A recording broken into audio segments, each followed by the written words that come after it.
It's time for Success in Real Estate with Frankie Griffin, owner and broker in charge of the Palmetto Success Team, certified residential specialist, accredited buyer representative, military relocation professional, real estate appraiser, and author of Success in Real Estate.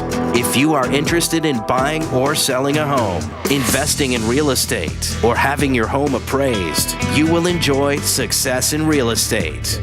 Now, here's Frankie Griffin. Well, good morning, everybody. Welcome to Success in Real Estate. This is your real estate show. We want to make sure we provide you with all the up-to-date real estate news, information you might need, especially if you're thinking about buying or selling a house today.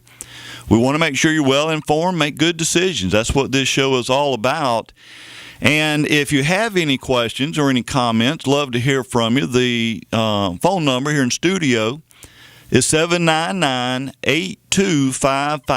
799-8255. Love to hear from you today. I will just go ahead and tell you in our second segment where we usually have our mortgage update with Erica West. She's actually not feeling very well this morning, so she's going to sort of take some time off.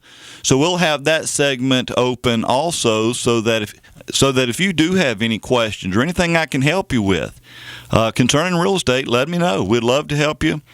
Try to get you prepared for whatever it is you're trying to accomplish in real estate. A little bit of news I will go ahead and throw it your way.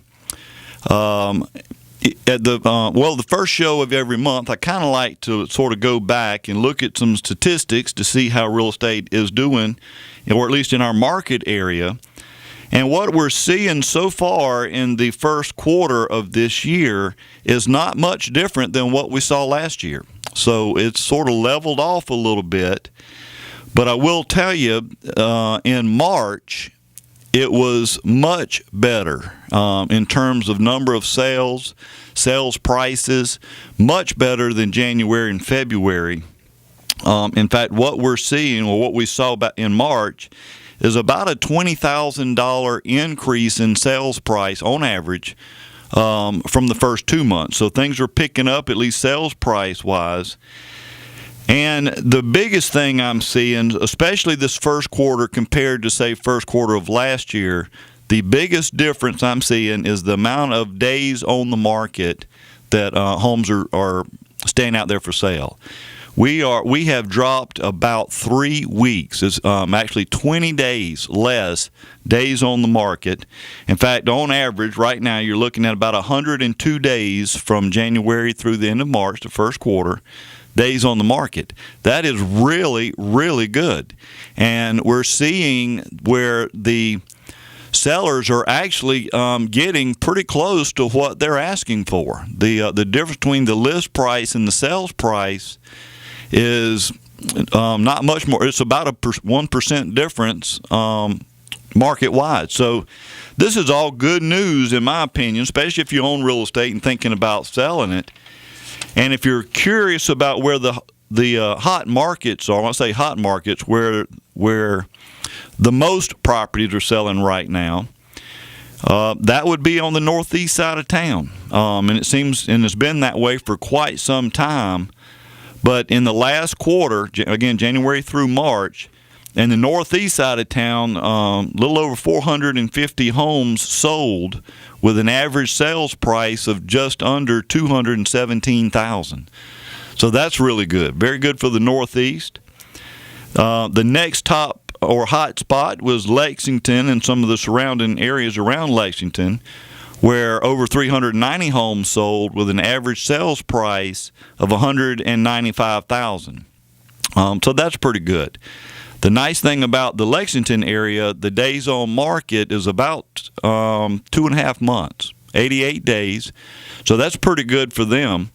And then the third is Irmo, and I'm just going to list the top 4 here. Irmo came in number 3 with a little over 270 houses sold with an average of $147,000. Again, 87 days on the market, so very good for them. And then number 4 is the KC, West Columbia area. Right at 160 houses sold this past quarter. And you're looking around $122,000, $123,000 average sales price there. So just to give you sort of an idea of sort of what's going on statistical-wise in the real estate market in the Midlands, it looks pretty good. Worst case scenario, things are holding steady, and in best case scenario, I'm seeing some parts of this stuff where it's getting better, looking better, at least for those that own real estate anyway. So I say all that to say this: if you're thinking about buying a house, certainly now's a good time to do that, because the further we get into the summer, you're going to start seeing these prices go up, as it does every year. We tend to see the market cycle is when we start heading into the springtime, that's when you start seeing this price curve up, which is what I was just talking about earlier.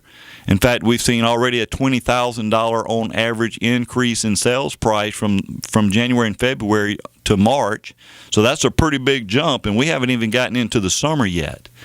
So these prices are going to go up all the way through the summer, and usually it'll be late fall before you probably start seeing them start coming down. Anyway, that's the trends and the cycles we tend to see anyway.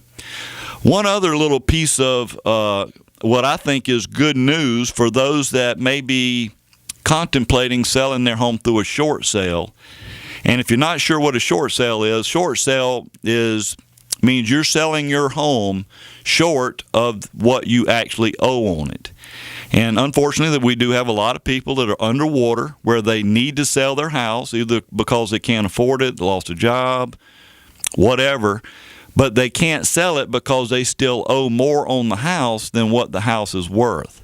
Well, banks now are allowing, under certain conditions, allowing the seller to go ahead and sell the house through the short sale process, which means they're going to sell the house for less, and sometimes considerably less, than what's owed on the house. Now, this is good news when you do a short sale, because number one, if they have to foreclose, you're looking at about 7 years on your credit report, but a short sale is only going to be there for about 2 years, so that's good for the seller. But the one bad thing that we've been dealing with is whatever that difference is, you're looking at, when I say difference, the difference in what you sold it for and what you still owe on the house, that you're going to probably receive a 1099 back from the bank, because that's how they're going to write off the loss. But that's going to show up as income to the seller. So say, for example, I owed $100,000, I sold it for $75,000. You're going to get a 1099 for $25,000 that basically now you owe income taxes on. Well, the Senate Finance Committee has just approved or passed a bill that would relieve that mortgage debt for those that would be in that situation. I got my partner on hold or on the telephone that we're going to talk to, Todd Feaster. He is a real estate appraiser, and this is one of the things I think we bring as a real estate brokerage company that probably most real estate companies don't have. I kind of feel like we're almost like a one-stop shop. So if you're thinking about buying or selling a house, or just want to know what your house is worth, we do the brokerage part where we can help you buy and sell, but we can also do appraisal, and we also offer insurance. So I'm also an independent insurance agent, so we can certainly help you, or at least quote you on homeowners or car insurance and stuff like that. So anyway, I feel like we can sort of help you with just about anything you need if you're going to be in the real estate market. And right now, I just want to go ahead and bring Todd on the line with me. Todd, how you doing, buddy? Hey, good morning. You doing all right? Doing fine, sir. I know you're working hard and oh yeah, sort of called on you last minute to. No, that's quite all right. Help me out a little bit. But anyway, Todd Feaster, he owns Feaster Appraisal Company, obviously, all over the place. And I work with Todd doing some appraisal. And Todd, I just wanted to really ask you a couple of questions. And really, I guess, well, let me just start here. You got a lot of people that are thinking about selling their home.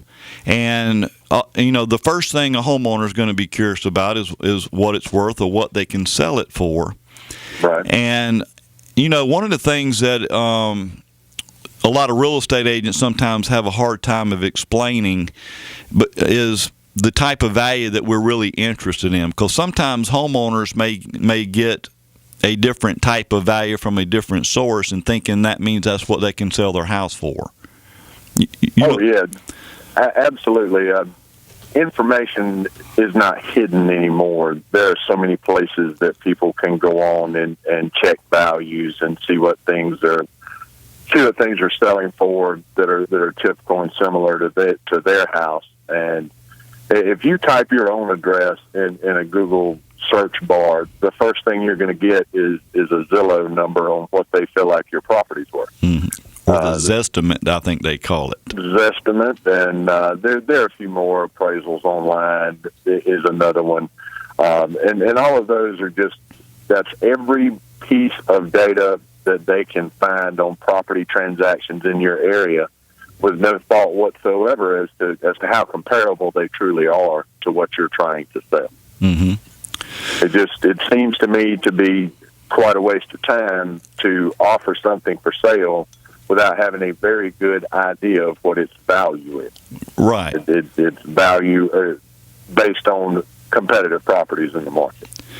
Well, and obviously I agree with everything you say, but but when you're talking to the public or people that are either looking at buying a house or selling a house, because we are such a online society today, and we can go to places like Zillow and Trulia, sure. and they have these online estimators is what they are. But as you and I know, they have these. They've never visited the property. That's absolutely that's a big drawback. Again, there's a lot of data out there. It's just how is it analyzed and how is it examined in exact relation to what you are offering to sell or what you intend to buy. List a piece of property and finally find an offer you can live with and a buyer that's interested and get all the way to that point, only to find out that the house won't appraise for what you've already agreed to sell it for. You're going to take a hit. That buyer's agent's going to be right back after you, wanting you to cut your number. So it just seems to be a waste of time. Yeah, you're absolutely right. And so, and we've been doing a lot of or quite a few appraisals here for real estate agents, and because agents because in this market we've just got all kind of stuff going on out there with the different foreclosures and other things that may cause what might otherwise be a good comp or comparable property to use. It may not be necessarily that arm's length transaction we're looking for. Oh, that's very true. You run across that very so often now, and I think as appraisers and anybody that's involved in real estate, we've got to understand what actually transferred, what went along with that deal, and what was the motivation of the seller to begin with. A lot of that, what we just said, just carried on about how much information there is that's available, but that's the kind of thing that I don't know how we'll ever collect all that data and be able to analyze it and make any sense out of it, is understanding why people do what they do. Well, let me run this back, because this is something I was actually in Charleston teaching a real estate class this past week. Right. And we were in this, and the module we were currently in was dealing with appraisal. And one of the students actually sort of asked a question, not understanding some things I was saying, I guess.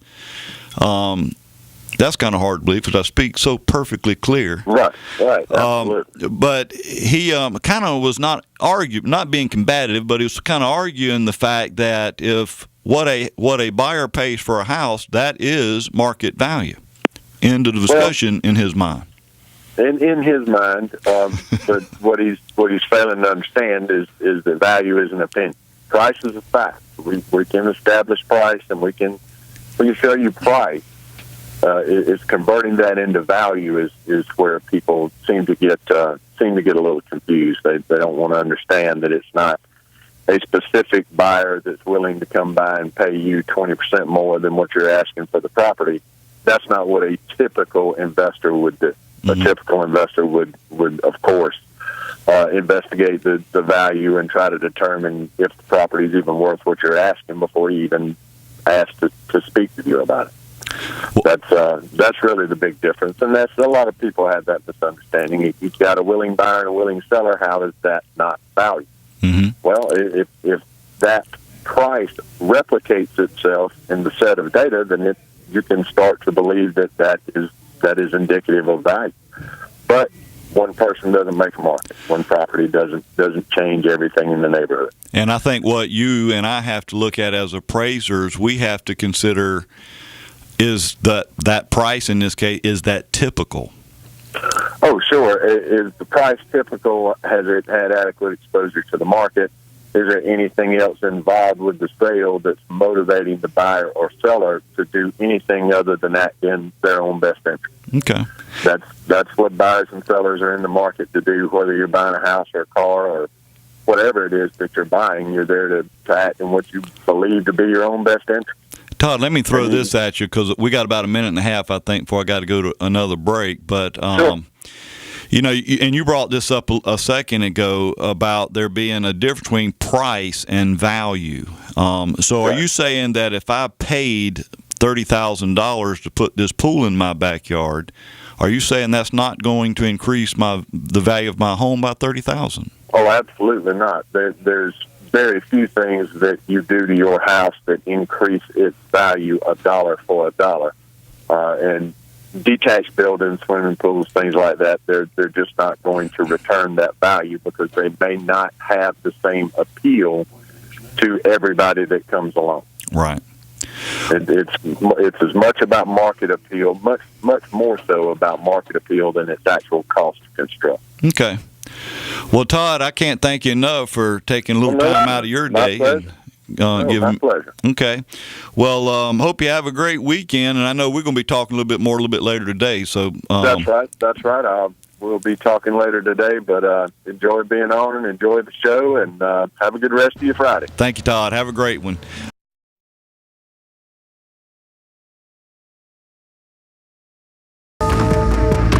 Now, the real estate horror story with Andy on Success in Real Estate. All right, welcome back to Success in Real Estate. It is time for our weekly real estate horror story. No better person to discuss horror than Andy On. He's an attorney with On and McKay Law Firm here. He's actually all over the state now. In fact, he got a new office in Lexington. Just had a big party, grand opening. And Andy, how you doing today, brother? I'm doing great, my friend. How are you? Oh, this is such a fine day today. I hear it sure is a beautiful day outside. And Frank, we had a blockbuster turnout yesterday for our grand opening. We had over 250 people there. There were people lined up. It was just great. It was great. It was wonderful just to be back in Lexington. You know, I'm from Lexington originally. My granddaddy was mayor. My uncle was mayor. It meant so much for me to get back to Lexington after in 2010. You know, we had our office and it burnt down, and you know we've been a little hesitant about getting back there. And but Lexington is an explosive market. They're just the housing is just incredible there, and the opportunities are incredible in Lexington. It's such a wonderful and desirable area in which to live. So it's really becoming a destination location for folks to settle in South Carolina because of all it offers. And we were just so pleased to have, the new mayor there, Steve McDougal, who I grew up with, and Steve and I are old buddies, and I'm so excited that he's going to be heading up our town there. And he was there, and we had a bunch of folks, and just want to thank Carter Weston with Supreme Lending. He and Chris Austin, they helped sponsor this event. Shelley Metropole with Experienced Real Estate Group, who we're kind of, in the same suite with over there. She was so instrumental in getting everything going on. And so it was wonderful. It was a great thing. And I just want to thank everybody who's listening that came out. We had a great turnout, a lot of fun, and super time. So appreciate that. Well, Frankie, I wanted to talk a little bit today about home inspections on new construction. several years ago, I ended up representing an individual who bought a home actually in Greenville from a builder who will remain nameless. The builder, as with most builders, who are in the business of building in various communities, and they're not custom builders. I wouldn't call them track builders, but they're more of regional builders. They use their own contracts, and typically in those contracts, there are no provisions for allowing the buyer to have a home inspection on new construction. And if you ask 5 different buyers whether or not they should have a new home inspected, most all of them, probably 4 out of the 5, would say, well, there's no need for an inspection because this is new construction. And the problems that we found with this home were significant. They were problems of basically the underpinnings on the home, the basically the blocks that hold the crawl space up, were not even touching the home. They were built into the footers, and then they came up several inches short of the home, so there was no load bearing capability. We found all sorts of settling issues. We found all sorts of workmanship issues. We found all sorts of water intrusion issues, roofing issues. All these issues that took place with new construction. And the problem is, and what folks don't realize is that in South Carolina, there is a statute of limitations on when you can sue a builder for deficient workmanship. And typically that is 3 years from the date that you knew or should have known, whether or not there was a cause of action for that issue. So the question becomes, whether or not these folks should have had a home inspection done and therefore should have known whether or not this was an issue. Now, thankfully, they came to me prior to the 3-year statute of limitations. And I'm not going to get into the legalese of this, Frank, because I could spend the whole day talking about how the statute of limitations and the statute of repose kind of interfaces with one another. Because a lot of times these types of issues don't manifest themselves until later on. So you actually have, there is an argument you have 8 years from the date that you have constructed, had new construction done to determine whether there's an issue or a problem. But again, that kind of it works with the 3-year statute of limitations, so it gets to be complicated. So important to have home inspections done on new construction. It just is. If nothing else, it will help you develop a punch list for your builder so that before you go to closing, or at least within a reasonable period of time after closing, you can have a list of items that your home inspector develops so that these issues can be addressed. And again, you'll know if there are significant issues involved, prior to the closing, so that you can stop closing if you need to. So it's so important. And quite honestly, I'll tell you, because we represent a lot of great buildings. We represent Hurricane, and Fortress, and FCON communities. So we represent a lot of builders, Hallmark homes, and inspired communities. And I will tell you, these builders, they want to do the right thing, and they want to make sure that everybody's satisfied before they get into the home. So you're helping them as well. But at the end of the day, it's so important. Make sure you get a home inspection done. There's some great home inspectors out there, and I think that that's so important. It's something that's lost because people think, well, new construction, certainly there could be nothing wrong with new construction, and that could be no further from the truth.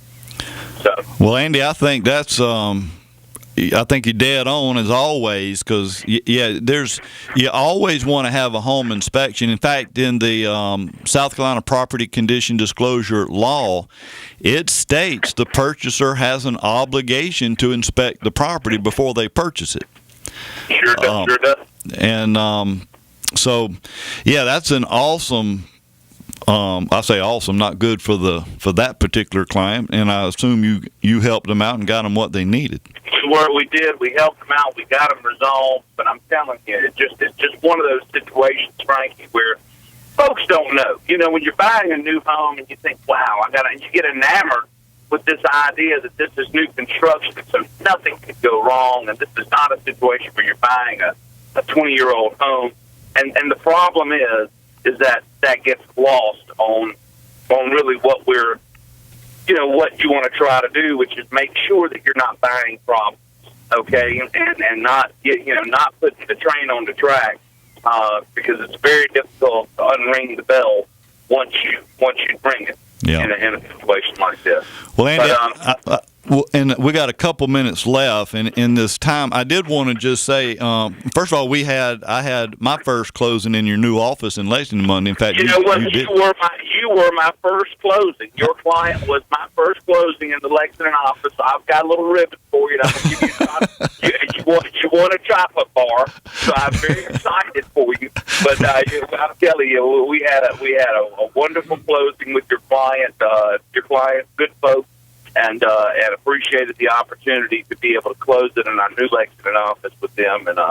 And thank you so much for everything you do for us, Frank. Well, I wanted to do this shout-out because I'm going to tell you, Andy, we learned a couple of days before that closing that there were some issues that with the title and a mortgage that was not supposed to be or something. And I didn't think we were going to be closing anytime soon. But Gail, as always, come through like a superstar.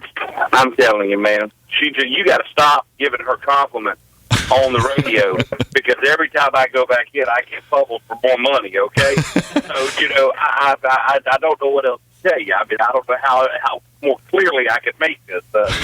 She's wonderful. She does such a great job. I've said this before.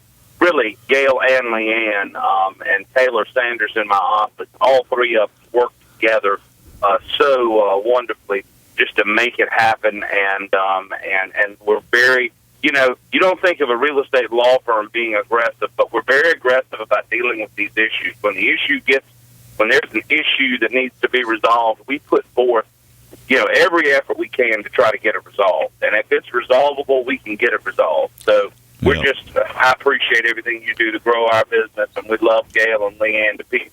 Gail is just outstanding. She's the best in the state as far as I'm concerned. Well, Andy, thank you so much. I'm Frankie Griffin. Love to hear from you if you have any questions or comments.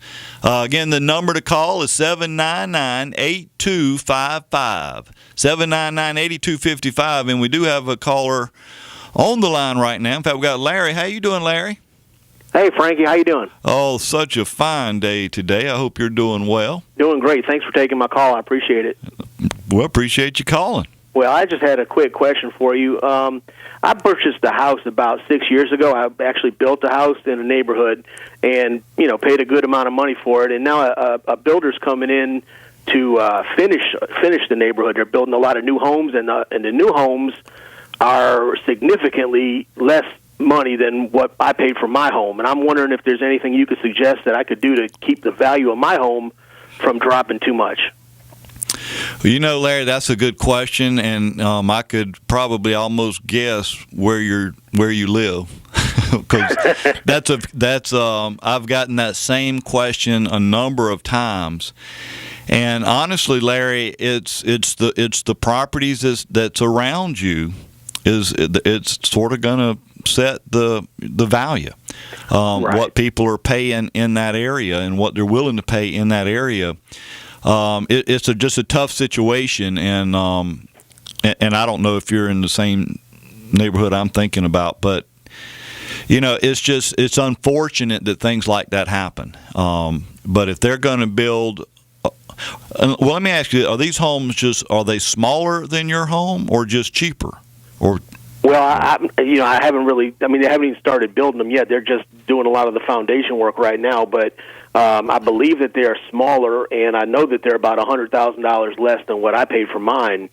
I'm sure it's in an actual neighborhood, so I'm sure that there are restrictions that they can't go below a certain size. As far as the homeowners association goes, I'm sure right. They've got to have certain restrictions and stuff like that. But right. But I'm guessing that they're probably going to be smaller, and I'm guessing. Well, I'm not guessing. I know they're going to be less expensive. And like I said, I do the best I can with my own home in terms of the curb appeal and things like that, and making sure that I keep up on everything. But at the same time, I didn't know if they're selling them houses $100,000 less than mine. If time comes I want to sell a house, is there anything I can do about it, really? Just say a prayer? Well, that always helps. There's no question about that. But it's just one of those situations where there's just not a whole lot you can do, Larry. I mean, are there certain, excuse me for interrupting, but are there certain upgrades or anything that would boost up the value of a home? You mean for the ones they're building, or for your home? I'm saying, for example, if I were going to put my house on the market for some reason, is there anything aesthetically that I could do to boost up the value a little bit? I mean, I know that they're going to come in and eventually they're going to do an appraisal on it, and I know the appraisal is going to come back less because there's other houses in the neighborhood that have had their houses appraised and they've come back significantly less than what they paid for it. But I'm just wondering if there's anything I can do to help that. Well, possibly a little bit, and it may be something, if you ever get to the point where you think you want to sell, it might be worth your while to maybe call me, and I can certainly come out and just do a consulting job, what we call it.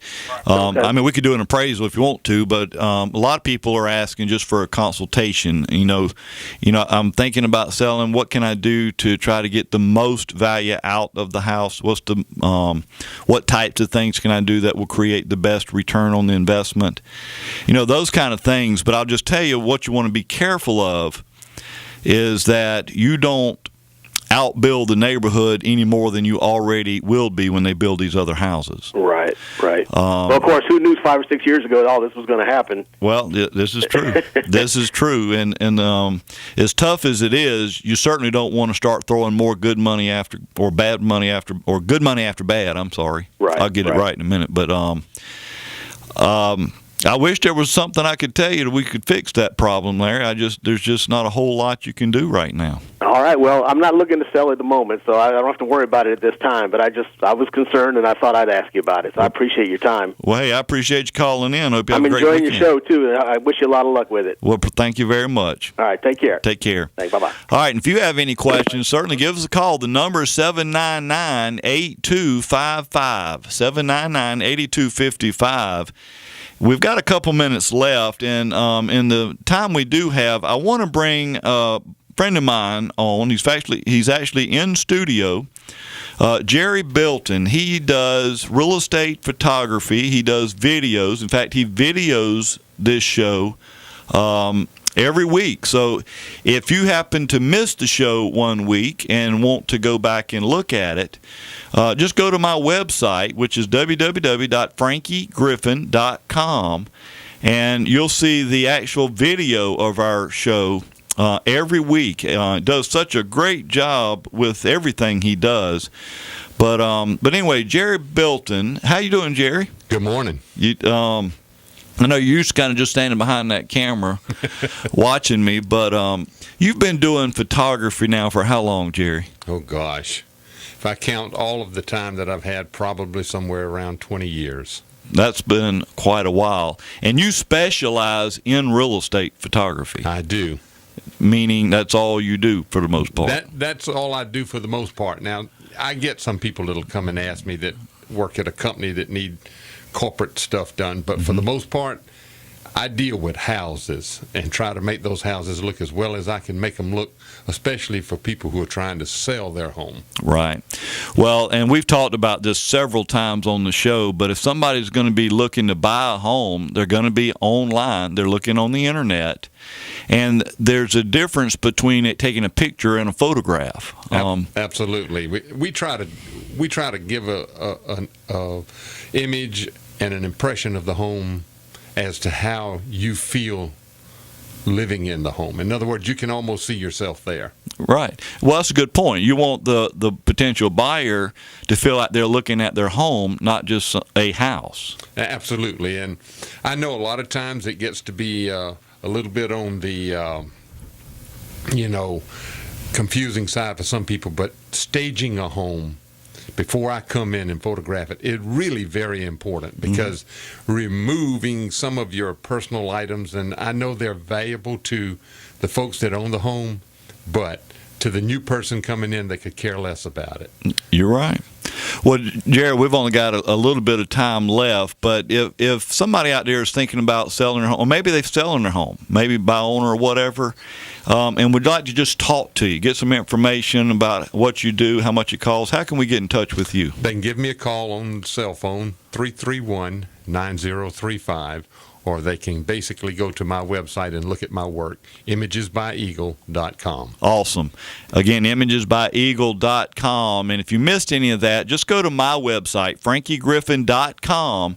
Click on my real estate partners link, and there you'll find Jerry Bilton and all the rest of my partners. They do such an awesome job. They're out of time. Thank you for listening. I hope you have a great weekend. Please be safe. You've been listening to Success in Real Estate on the Point.